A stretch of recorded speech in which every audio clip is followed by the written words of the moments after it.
বিশ্বাস রাখুন, ধৈর্য সব থেকে। ধৈর্য হারালে আপনাদের কোনো কাজ হবে না, ধৈর্যটাকে আপনাদের রাখতে হবে, বুঝতে পেরেছেন? সবাইকে বলছি ধৈর্য রাখুন। বলিয়ে क्या पूरा हुआ?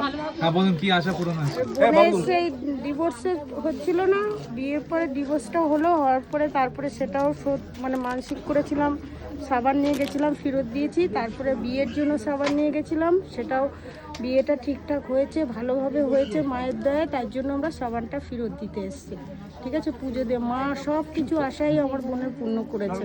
সব আছে, কিন্তু আপনারা কত বছর ধরে অপেক্ষা করেছেন?